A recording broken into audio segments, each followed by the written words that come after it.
თვითმმართველობის ახალი კოდექსის მიხედვით ადგილობრივი თვითმმართველობების ჩამოყალიბება ძველისგან განსხვავებულად იგეგმება.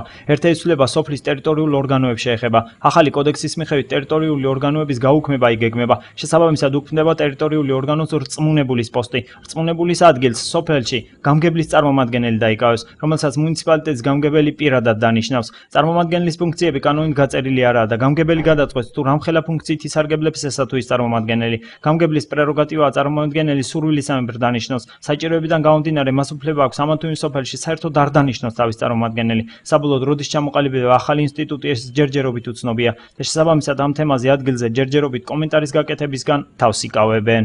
პირველ რიგში ვიტყვი რომ თვითონ კანონი კოდექსიდან ეს თავის სოფლის რწმუნებულის შესახებ აღარ არის ამოღებული იქნა და სოფლის რწმუნებულს ჩაანაცვლებს გამგებლის მერის წარმომადგენელი, რომელსაც კანონით ფუნქციები არ ექნება გაწერილი, უბრალოდ გამგებლის მერს შეიძლება დელეგირება გაუკეთოს გარკვეული ფუნქციებისად საკუთარ წარმომადგენელს და საკუთარი შეხედულებების მისამებრ დანიშნავს ამა თუ იმ ტერიტორიულ ერთეულში, თქვა, სოფელი იქნება ეს, სოფელთა გაერთიანება, თუ ქალაქის უბანი, ანუ დისკრეცია მასზე. აქამდეც ესე იყო, უბრალოდ 2006 წლიდან ფაქტურად ერთ-იგივე ტერიტორიულ ერთეულებში ინიშნებდნენ რწმუნებულები, თორე კანონით საკრებულოს პრეროგატივა იყო ტერიტორიული მოწყობა შიგნით მუნიციპალიტეტის, თუ რამდენ ტერიტორიულ ერთეულს შექმნიდა და ასე შემდეგ. დღესაც ფაქტურად იგივეა, ისევ საკრებულოზე არის უფლებამოსილება იმისა, რომ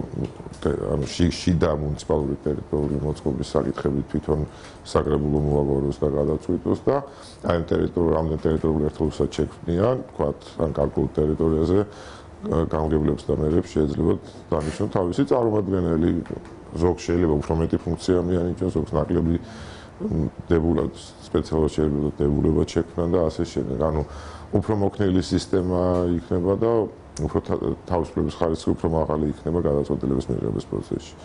აქამდე წარმომადგენლებს კანონში იმდენი ფუნქცია ჰქონდა და გაწერილი, რომ ფაქტობრივად მას ვერ ასრულებდნენ და შენ შემთხვევაში მათ კომპეტენციებსაც ცდებოდა, ამიტომ მოსახლეობის უკმაყოფილება ამ რწმუნებულების მიმართ ძალიან მაღალი იყო. ისინი ფაქტობრივად ფოსტალიონის როლს ასრულებდნენ გამგეობასა და მოსახლეობას შორის, ესეთი გამონათქვამიც კი იყო. ამიტომ მე მგონია, რომ ეს ერთმნიშვნელოვნად ესე გაუქმება არ არის ამ ინსტიტუტის, ანუ წარმომადგენელი იქნება თუ რწმუნებული გააჩნია მას რა ფუნქციები ექნება და რა მოვალეობები.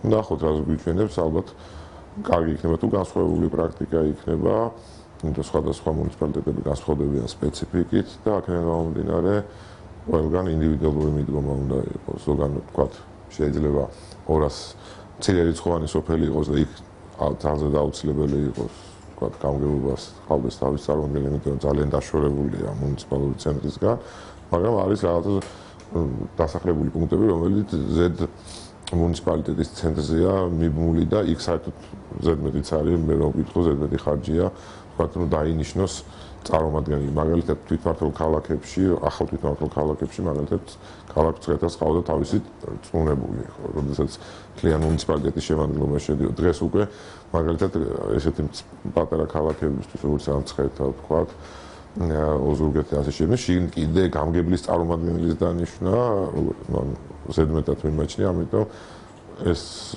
საშტატო ერთეულების გამოთავისუფლება და ეს თანხებით შეიძლება უფრო კეთილგონივრულად იქნეს გამოყენებული. ამიტომ მე ვთვლი, რომ ეს უფრო მოქნილი სისტემა არის და ხელს შეუწყობს უფრო ოპტიმალურად კადრების ოპტიმიზაციასაც და ოპტიმალურად საბიუჯეტო თანხების ხარჯვას.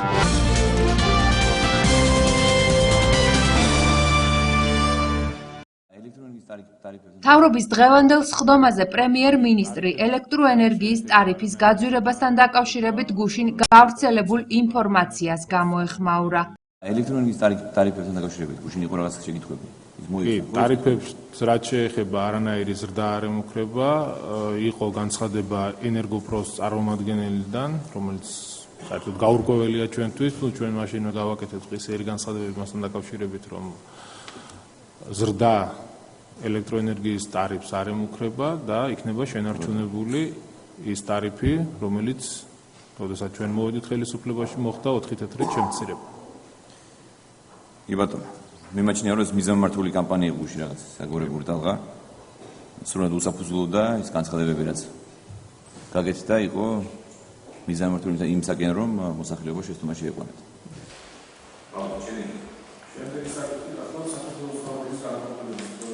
მინდა მიმართო ჩვენი ქვეყნის მოსახლეობას არ დაუჯეროს იმ ცრუ განცხადებებს, რომელსაც რუსთავი 2 აკეთებდა გუშინ, ტარიფი არ შეიცვლება, დარჩება ის შემცირებული ტარიფი, რომელიც ჩვენი ხელისუფლების მოსვლის დროს განხორციელდა. გუშინ სემეკმა ელექტროენერგიის ტარიფის დათვლის ახალი მეთოდოლოგია წარმოადგინა, რომლის მიხედვითაც 1 სექტემბრიდან ენერგოპრო ჯორჯიას ახალი ტარიფი დაუდგინდება.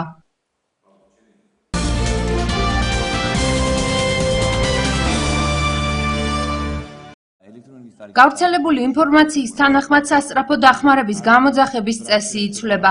დავით სერგეენკომ სასწრაფო დახმარების გამოძახებაზე რეგულაციის შემოღების მიზეზები განმარტა.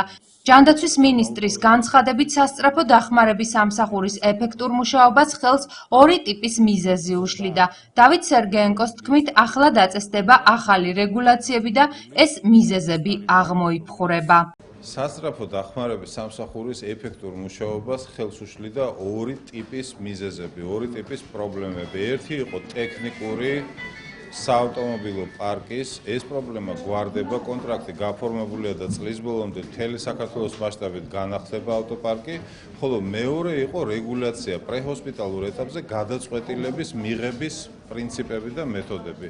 ეს მეთოდოლოგიას დავამუშავეთ და ვფიქრობთ, რომ მალე შემოვიდანთ. ეს გამოიხატება იმაში, რომ იქნება გეოგრაფიულ მისწვდომადობაზე და არა ადმინისტრაციულ მისწვდომადობაზე და იქნება პაციენტის რეალურ მდგომარეობას. რაც შეეხება იმას, თუ როდიდან ამუშავდება ახალი მიდგომები, სერგეენკოს თქმით, ახალი რეგულაცია გაწერილი იქნება ჯანდაცვის მინისტრის ბრძანებულებაში და როგორც კი შესაბამისი კონსულტაციები დასრულდება, საზოგადოებას ამის შესახებ ეცნობება.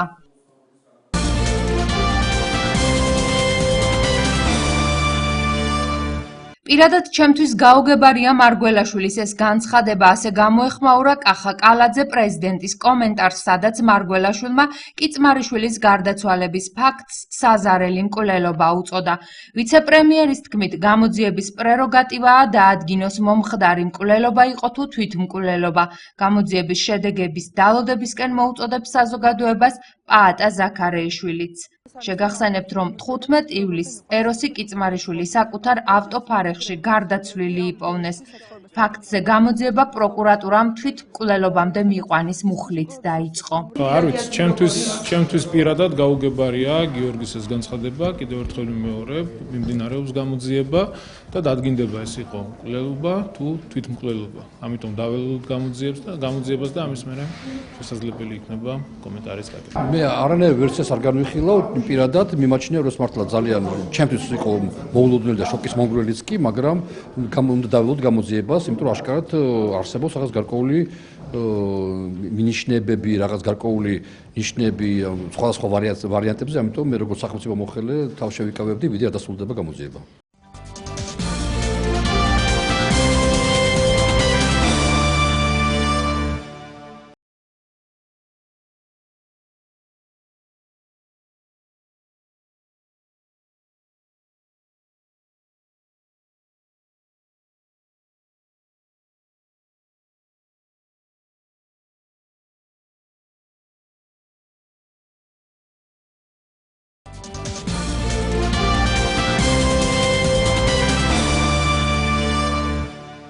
მუშაობა არის, ხალხი არ დასახლებული, არის ხარხნები, არის არაფერი შეგაჩერებულია.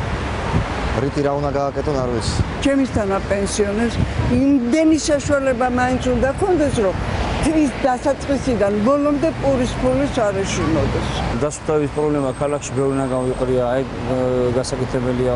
კი, დასუფთავების სამსახური მუშაობს, მაგრამ მაინც უფრო მეტად არის ამ ყურადღება მისაქცევი მაგაზე. არის მატაწარაძაღლები ბევრი დადიან, რომელიც მერე სოფლის საშიშროებას იწვევს, აი ეგეც გასაკეთებელია.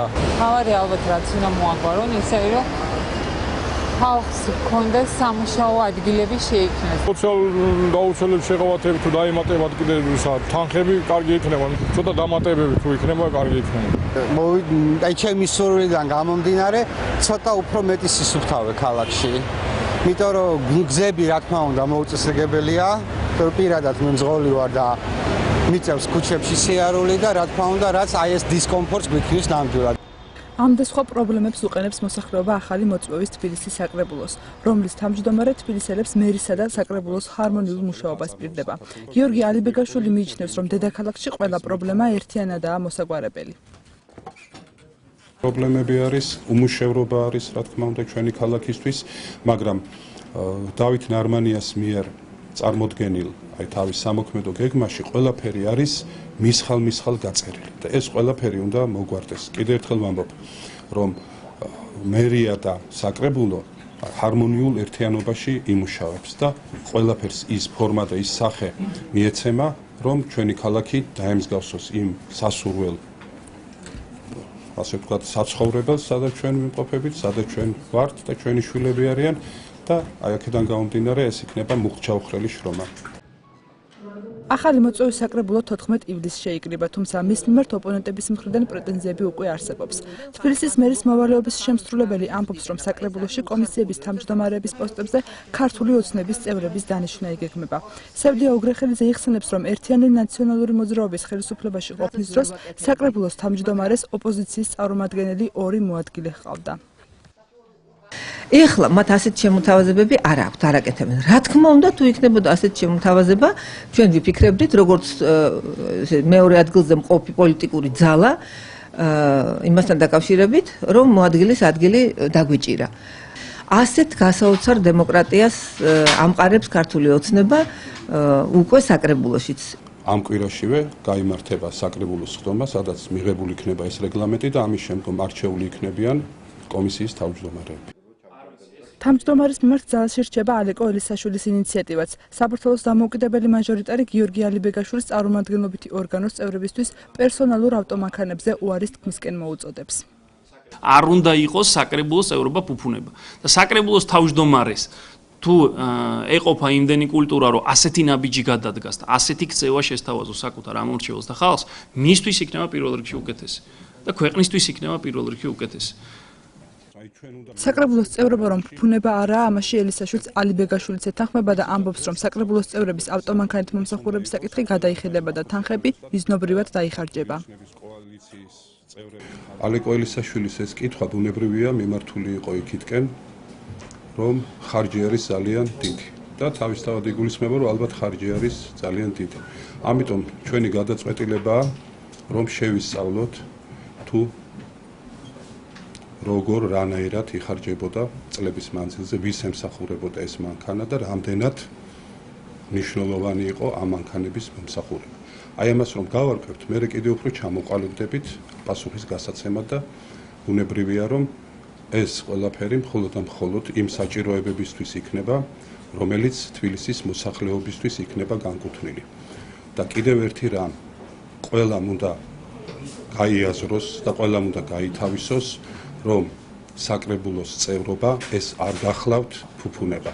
ეს არის უპირველეს რიგში ხალხის სამსახური და აი ამ ხალხის სამსახურში თუ კი რაიმე იქნება საჭირო, ეს იქნება მანქანა თუ სხვა რამ, ბუნებრივია, რომ ჩვენ ამას კიდევ ერთხელ ვიტყვი, დავაზუსტებთ, შევისწავლით და აქედან გამომდინარე ყველაფერს თავისი სახელი გაექნება.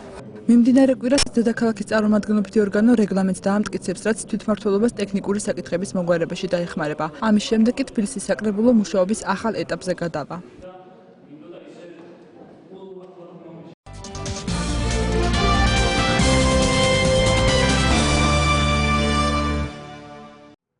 აისაფის მისიაში მონაწილე ქართველმა სამხედროებმა ავღანელ ჯარისკაცებს საარტილერიო ქვემეხის ტექნიკური მომსახურების კურსი ჩაუტარეს. ავღანეთის ეროვნული არმიის 205 კორპუსის სამხედროებს წვრთნა საქართველოს შერეღებული ძალების სამთო სადაზვერვო ბატალიონის სამხედრო ინსტრუქტორის ვიცე-პოლკოვნიკ მიხეილ ქამხაძის ხელმძღვანელობით გაიმართა. საარტილერიო სწავლების დასრულების შემდეგ მთავარმა ინსტრუქტორმა კურსდამთავრებულებს სწავლების გავლის დამადასტურებელი სერტიფიკატები გადასცა. საარტილერიო სწავლება ყარდაღანის პროვინციაში ავღანურ სამხედრო ბაზაზე 3 კვირის განმავლობაში მიმდინარეობდა. ტრენინგის თეორიული და პრაქტიკული ნაწილი სასწავლო კლასებსა და საარტილერიო საცავში ჩატარდა. სწავლების პერიოდში უსაფრთხოების სამთო სადაზვერო ბატალიონის საქართველოს სამხედრო მოსამსახურეები უზრუნველყოფდნენ. საარტილერიო ქვემეხის ტექნიკური მომსახურების წვრთნების ჩატარება ავსტრალიელ და ამერიკელ მხარეებთან მოლაპარაკებების შედეგად გადაწყდა. კურსი მოიცავდა 3 კვირას. 3 კვირის განმავლობაში ავღანელი ჯარისკაცები გადიოდნენ D-30-ის სისტემის ჰაუბიცის ტექნიკურ მომსახურებასა და შენახვას. ზემოთ აღნიშნულმა კურსმა წარმატებით ჩაიარა, რის შედეგადაც ავღანელ ჯარისკაცებს გადაეცათ სათანადო სერტიფიკატები. კურსი ზაბულუნის პროვინციაში გაიმართა. სწავლებაში ავღანეთის ეროვნული არმიის 4 ბრიგადის 60-ზე მეტი ჯარისკაცი მონაწილეობდა. მათ შორის იყვნენ როგორც ოფიცრები და სერჟანტები, ასევე რიგითი ჯარისკაცები. ეს წვრთნები ჩვენთვის ძალიან მნიშვნელოვანი იყო, რადგან მსგავსი ღონისძიებების საშუალებას აძლევს ჩვენს სამხედროებს კიდევ უფრო დაუახლოვდნენ ნატო სტანდარტებს. მინდა მადლობა გადაუხადოთ თქვენს ქვეყანას და ქართველ ინსტრუქტორებს მხარდაჭერისა და დახმარებისათვის. გვირდებით რომ ავღანელი სამხედროების სწავლების დროს მიღებულ ცოდნას ტერორიზმის წინააღმდეგ ბრძოლაში გამოიყენებენ. მსგავსი სწავლების დროს ავღანური არმიის ჯარისკაცები დიდ გამოცდილებას იღებენ. როგორც სწავლების დასრულების შემდეგ ჩვენმა ოფიცრებმა მომახსენეს, წვრთნები ეფექტურად და წარმატებულად წარიმართა. ქართველი ინსტრუქტორები პროფესიონალიზმითა და მაღალი კვალიფიკაციით გამოირჩევიან. ავღანური მხარე აფასებს თქვენს ძალისხმევას ჩვენი უსაფრთხოების ძალების განვითარების პროცესში შეტანილი წვლილისთვის.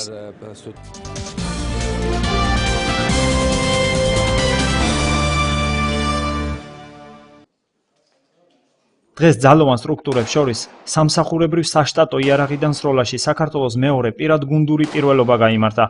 ტურნირში თავდაცვის შინაგან საქმეთა სასჯელ აღსრულებისა და პრობაციის სამინისტროების 15-მა წარმომადგენელმა მიიღო მონაწილეობა. ტურნირი 9 მმ-იანი პისტოლეტიდან სროლაში ორ სახეობაში გაიმართა. საქართველოს შეერაღებული ძალების წარმომადგენლებმა გუნდური პირველობა 15 მეტრიდან ნელ სროლაში მოიპოვეს. საქართველოს სამსახურებრივ გამოყენებითი სპორტის ფედერაციის ხელმძღვანელმა მალხაზ ძაბაღუამ მათ ჯილდოდ გარდამავალი თასი გადასცა. ქართულ სამხედრო მოსამსახურეებს ტურნირში გამარჯვება საქართველოს შეერაღებული ძალების გენერალურ შტაბის უფროსმა გენერალ-მაიორმა ვახტანგ კაპანაძე მიულოცა და წარმატებები უსურვა. ჩემპიონატს ნინო სალუქვაძის სახელობის სპორტულმა კლუბმა უმასპინძლა. ძალოვან სტრუქტურებს შორის სამსახურების საშტატო იარაღიდან სროლაში პირად გუნდური პირველობა საქართველოს სამსახურებრივ გამოყენებითი სპორტის ფედერაციის ორგანიზებით ჩატარდა. ნამდვილად მიხარია ის ფაქტი, რომ შეერაღებულმა ძალებმა თავდაცვის სამინისტრომ გაიმარჯვა საქართველოს ჩემპიონატში, რომელიც ტარდებოდა საშტატო იარაღით სროლაში.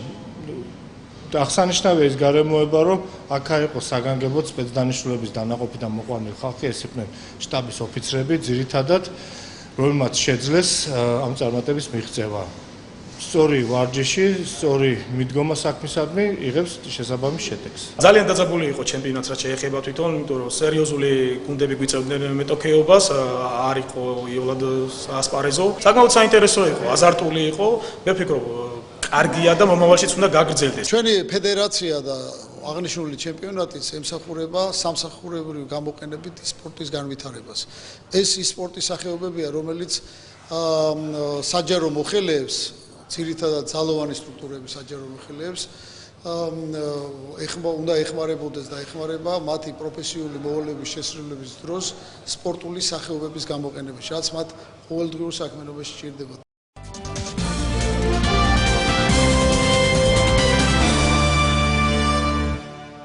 რა ამბავია შეიცვალა?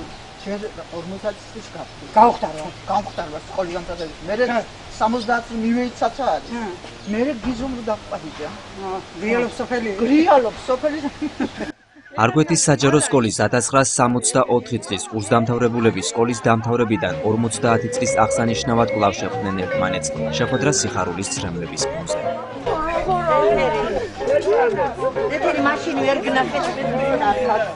მართლა უბედნიერესი ვარ. აი შემიძლია დავიფიცო, რომ შეიძლება წუხელ 40 წუთი მეძინე მართლა. იმიტომ რომ ეს რაღაცა უნდა მომხდარიყო. და ძალიან ამაღლებებელი იყო ჩვენი შეხვედრა ცრემლის ფონზე მიდიოდა, მაგრამ სიხარულის ცრემლებია. ამაზე მეტი მხერულება და ამაზე მეტი სიცოცხლე რა იქნება, რომ დამთავრებიდან 50 წლზე თითქმის 9 საუკუნემ გაირბინა ჩვენ ხელში და შევხვდით დღეს ერთმანეთს. მათ ერთმანეთის გვერდით 11 წელი გაატარეს. კლასელები ერთად გატარებულ თითოეულ წუთს თბილად იხსენებენ. გატარია, ზინა. ეს ნახე, კივისთავში გიზო, ნატა ტეფნაძე, თინა გულიაშვილი და ეთინა ლირაი. ალბათ რომ ვიგონებთ ერთმანეთს, ალბათ რომ უკავშირდებით ერთმანეთს, იმიტომაცაა რომ იშვიათია რომ 50 წლის შემდეგ შეიკრიბონდა გადაწყვეტილი გვაქვს რომ გავაგრძელოთ ასე, თუ იცოცხლებთ რა თქმა უნდა. გახარებულიები ვიყვნენ ჩემი კლასელები, იმიტომ რომ 50 წელი არის ძალიან ცოტა და 50 წლის მერე ჩვენ შევიკრიბეთ. და კერო იტყვენ პირველ კლასში არ ველოდი ასე შესვლას ასე დიდი სიხარულით როგორც დღეს ამათთან შეხვედრას. როგორც დრომა ჩვენად დაუვიწყარი აღმოჩნდა მათთვის თითოეული გაკვეთილი. წლების შემდეგ იხსენებენ. ახლა მომჩერებია და როდის ამოდის ეკითხება ზურამასწავლებელი. ყველაზე გვიანზე როცა რუბლიანია მე დაუძახე. დაიმეორაება. გამოდი კატარაძე. დავედი, რას მოუყოლე? დაგიტყული არ მაგდა. რა მოუყოლე? დააჯექი, როცა მოწმები. იქნება მაშინ დაგიწევდი შანსი. საწყალი, ლადო. ამოიღოთ ყლაპი. ყლაპი ხონდა რა მოძზე? რეიბნეს. და დედა მივჩე, დევიჟღანი მესაგილი. მამხედა გიორგი, რა იყო ზოია? ზნე უარკივი. შენ მისარკოს თარიღებს მეცვები მახსოვრებდი ისტორიას. მასწავლე მოუყვა დავიწყე მიკულხო მაკლია პაპუაცებდა შემისორა მაკლაი პაპუაცებდა ეშინება ჩემ გულში ფიქრობ თორე მე ზაკარად ვიცი რას მასა ხოდა მეორეთაც გავიმეორე და მესამეცაც წადი ბიძია თუ გაკლია შენ და აჯექი და მომისაო დედა რამდენი ვიტირე ძლის ვისწავლე ისე კარგად გავყვეთი ამ საუბარში იყვნენ მოსწავლეები, როცა მათ გერმანულისა და დაწყებითი კლასის პედაგოგები შეუერთდნენ. გადამრევ, რა ვარსავდა, მე-11 კლასში კი არის ისე ვიზა, ოჩახტო თამაში. მეგობრული კლასი, მეგობრული ძალიან ერთმანეთს დამცავი, კარგი, ბევრი 4-ოსანი და 5-ოსანი იყო. ზოგიერთ სამიანს ბოჯინჟლები ჭირდებოდა. მაგრამ მაინც კაი ხალხი დარჩენა გეროს და კაი ოჯახები შექმნის. გაგვეთილდა შემოვიდა ერთი და მკითხა გაგვეთილი.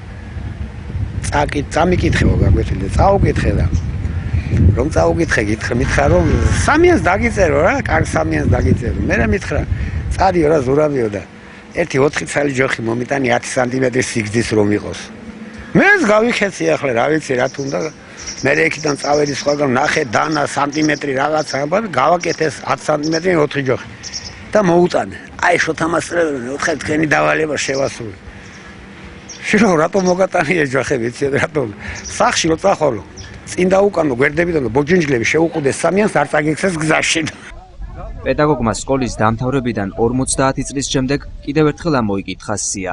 აღმოჩნდა რომ 33 მოსწავლიდან გაკვეთილს 18 ესწრებოდა. ანა ზეინაბ დია დიმიტრის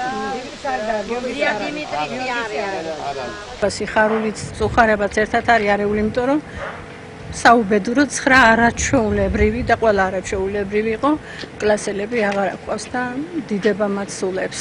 ყავდა ძალიან საუკეთესო პედაგოგები, ზოგი არიან, ზოგი აღარ არიან, დიდება მათ სულებსაც და უფალს თხოვრო ჩვენს და ყველას დიდებულ და კარგ საქართველოში ეწყოროს და უფლისნებით, რა ვიცი, აყოლებული იყოს ჩვენი ქვეყანა და ასეც იქნება იმედი მაქვს ნამდვილად.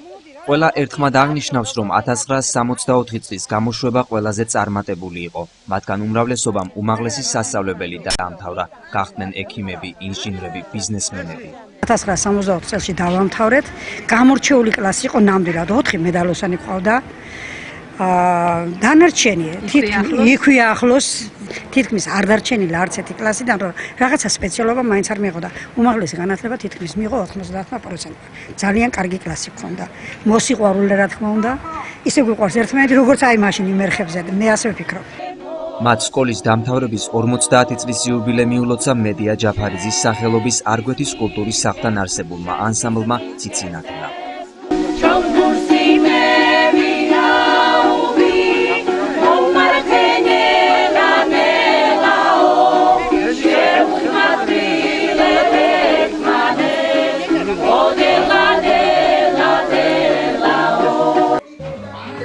მამაკაცებმა ერთად შეკრებილ თანაკლასელ ქალბატონებს სკოლის დამთავრების 50 წლის იუბილე მიულოცეს და მათ სუნამოებთან ერთად ვარდების თაიგული აჩუქეს. არგვეთის საჯარო სკოლის 1964 წლის კურსდამთავრებულები ერთმანეთთან შეხვედრას 5 წლის შემდეგაც გეგმავენ.